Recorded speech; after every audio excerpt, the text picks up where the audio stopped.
각 잡고 취업 준비한 게 만 3개월. 무조건 열심히 해야 하는 건 기본이었고요. 성공 가능성을 높이기 위해선 방법이 중요했습니다. 한국에서는 제가 후배들에게 언론사 취업 멘토링을 자주 했었거든요. 독일에서는 제가 멘토링했던 그 방법들을 제 자신에게 적용해야 했습니다. 그 방법론, 그 비결이 뭘까요? 총 3가지입니다. 토대화 상부 구조, 입체적 진단, 과감한 지원. 먼저 토대와 상부 구조입니다.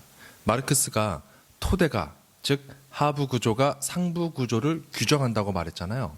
즉 하부 구조인 물질이 정치, 경제, 사회, 문화 체제 같은 상부 구조를 결정한다는 겁니다. 이건 해외 취업에도 고스란히 적용됩니다. 해외 취업에서의 하부 구조는 어학, 그리고 CV 레주메 커버레터입니다. 이 CV 레주메 커버레터는 편의상 이력서 자소서라고 통칭할게요. 일단 어학은 점수는 최소 요건을 기본적으로 갖춰 놓으셔야 됩니다. 중요한 건 실질적으로 의사소통이 되느냐 여부겠죠. 유창하면 너무 좋고요. 유창하지 않더라도 서로 어떤 의도로 말을 주고받고 있는지 이해되는 정도면 저는 도전해 보시길 강력하게 권해드립니다. 저는 후자였거든요. 서로 말이 안 통하면 일 자체를 못하겠죠. 이건 해외 취업할 때 너무 자명한 부분이고요. 면접 보러 가야 하는데 어학 점수 더 따려고 시험 보러 가는, 그래서 정작 취업에 중요한 면접을 제쳐버리는 그런 우를 범하지 않도록 미리 준비하시기 바랍니다. 이력서 자소서는 취업 컨트롤 타워입니다. 이거 없이는 상부 구조를 쌓을 수가 없습니다. 이거 없이 상부 구조를 쌓으면 무너집니다. 늘 불안하죠.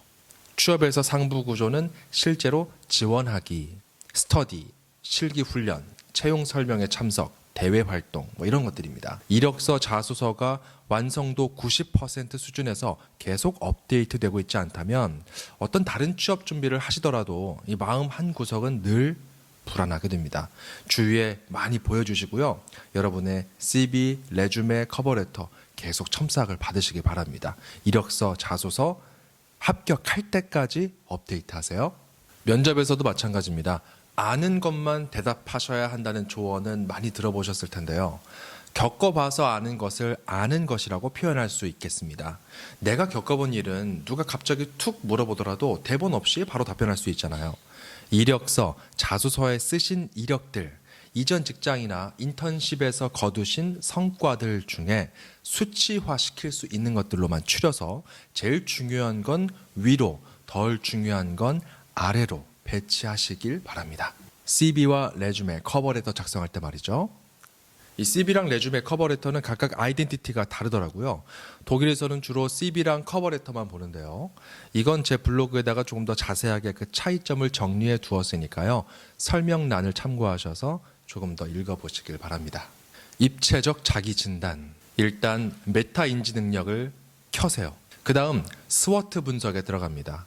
나 자신의 강점, 약점, 외부적인 위기 요인과 기회 요인의 앞글자만 따서 스워트라고 합니다. 2021년 1월 시점에서 제가 제 자신을 진단한 결과 우선 강점 1호는 한국어 능력이었습니다.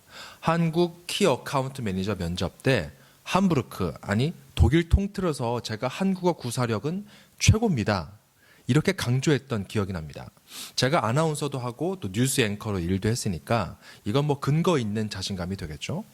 자신 있는 건 강하게 어필하셔야 됩니다. 또 전방위 커뮤니케이션 능력, 뉴스 앵커들 사이에는 대통령이든 길거리 노숙자든 누구와도 5분 이상 대화할 수 있어야 한다는 불문율이 있습니다. 제가 지원한 직무상 C레벨급 CEO들이나 회장님들하고 이야기하는 경우들이 적지 않은데요. 이때 쫄지 않고 당당하게 우리 회사의 서비스를 각인시킬 수 있어야 합니다. 저는 이런 거 자신이 있다고 생각했습니다. 또 그 밖에 방송 진행, PR, 학습 능력, 한국 사회에 대한 이해력, 리더십이 좋다고 생각을 했습니다.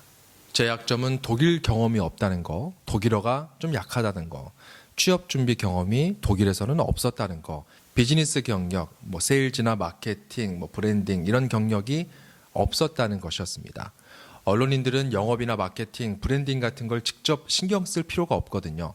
부끄러운 얘기지만 저는 KPI, 즉 핵심 성과 지표라는 말의 뜻조차도 몰랐습니다. 그냥 우리는 시청률만 정량 지표지 나머지는 뭐 치열한 사내 정치, 눈치 게임, 진행 능력, 평가, 비주얼이나 퍼포먼스 이런 것들이 중요했거든요. 이런 건 수치화되지가 않잖아요. 외부적인 기회 요인은 팬데믹이었습니다. 이 온라인 시대가 열렸잖아요. 그러니까 면접도 전부 다 온라인으로 봅니다. 예상되는 질의응답을 영어나 독일어로 모조리 써놓고요. 숙지했습니다. 또 면접 볼 때는 카메라 밑에다가 워드에 쓴 원고를 딱 받쳐놓고 질문 들어오면은 생각하는 척 하면서 빠르게 컨트롤 F 눌러서 키워드로 답변을 찾습니다. 찾으면 자연스럽게 답변을 시작합니다. 자, 이렇게 하면 대답을 생각 없이 막 내뱉는 그런 느낌을 주지 않습니다. 진중한 느낌을 주게 되죠. 그러면서 하고 싶은 말도 다 할 수 있게 됩니다. 물론 팬데믹은 위기 요인이기도 했습니다. 코로나19 자체가 무섭기도 했고요. 팬데믹 기간에 집에만 머물면서 앉아서 까먹은 돈이 너무 많았습니다. 올해 초에는 8월 말에 집 계약이 끝나기 때문에 이사갈 집도 찾아야 했습니다. 구집하면서 대학원 첫 학기 마무리도 하고 취업에도 성공해야 하는 그런 상황이었죠. 독일인들도 독일에서 집 구하는 거는 보통 어려운 일이 아니거든요. 그래서 위기 요인들이 많았다 이렇게 볼 수 있겠죠. 근데 저는요, 이런 위기 요인들을 모멘텀 삼아서 악착같이 기도하면서 준비했습니다. 과감한 지원. 결국 지원하지 않으면 취업은 할 수 없습니다. 돈 많고 빽 있는 부모님 만나면 뭐 다를 수 있겠지만 저는 뭐 부모님도 소도시의 촌부시고 또 그렇게 일군 성공은 모래알 같다고 생각하거든요. 해외 취업, 독일 취업에서는 첫째 링크드인, 두 번째 싱을 무조건 업데이트를 먼저 해두셔야 됩니다. 영문 버전, 독일어 버전으로 올려놓고요. 저는 CV에 들어간 내용을 거의 그대로 썼습니다. 지금도 그대로 있으니까 블로그 링크 타고 들어가 보시면 아, 저렇게 쓰는구나. 나는 이렇게 써야겠다. 이렇게 감을 잡으실 수 있을 겁니다. 또 잡리드, 스텝스톤, 탤런트에 가입하셔서 이력서를 업데이트하시면 취업 공고 메일링을 계속 받습니다. 그중에서 스워트 분석상 내가 들이댈 수 있겠다 싶은 곳은 다 지원합니다.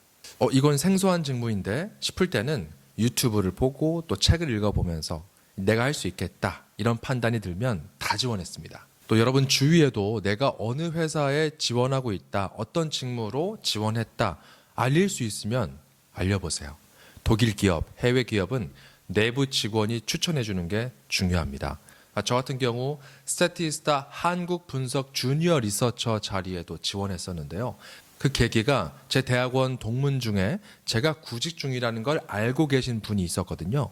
그분 남편이 스태티스타의 연구원이었습니다. 그래서 그분을 통해서 CV와 커버레터를 보냈습니다. 떨어졌죠. 그런데 그 계기로 스태티스타에서 한국 담당 키 어카운트 매니저를 뽑는다는 사실을 알게 됐습니다. 키 어카운트를 관리하고 키 어카운트가 계속 우리 서비스를 이용할 수 있도록 관리하는 직무더라고요.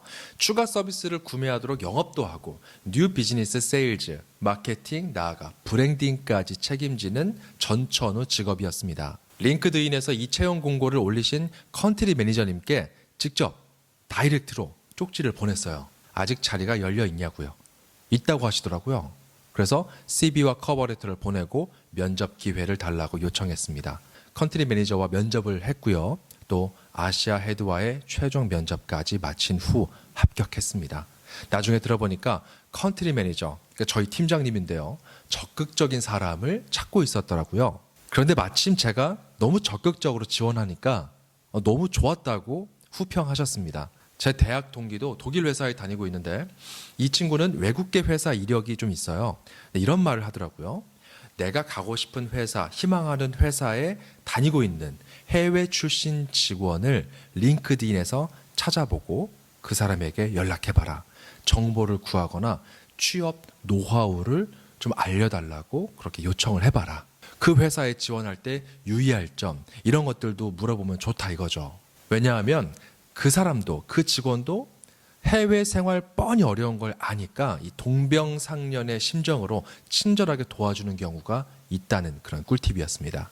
이런 식으로 접근해서 최소 서류 이상 통과했던 곳들은 저는 스태티스타 주니어 리서처, 현대 원유럽, 슈피겔, DPA, 바이블 TV, 독일어로는 비벨 TV겠죠. 해외 생활 너무 힘들죠. 직업까지 불안정하면 비자 문제도 걸리고 이거 참 어디 하소연하기도 힘듭니다. 제 아내가 2020년 말에 그러더라고요. 여보, 우리 2021년 3월이면 끝나고 6월이 마지노선이야.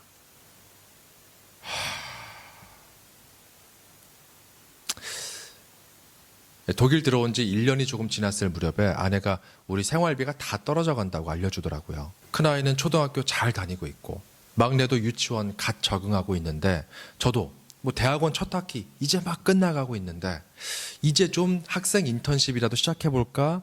뭐 그러고 있었는데요. 아내의 말은 청천벽력이었습니다. 유로를 벌어야 한다. 오직 이 생각이 가득했습니다. 그래서 위와 같은 방법을 적용했고요. 만 3개월 만에 합격했습니다. 토대와 상부구조, 입체적 자기진단, 그리고 과감한 지원. 여러분도 다 할 수 있습니다. 라고 말은 못하겠어요. 그래도 제 경험이 절실한 누군가에겐 아주 작게나마 참고할 만한 소스가 되길 바랍니다. 구독과 좋아요, 알람 설정 잊지 마시고요. 뉴스데디였습니다. 고맙습니다.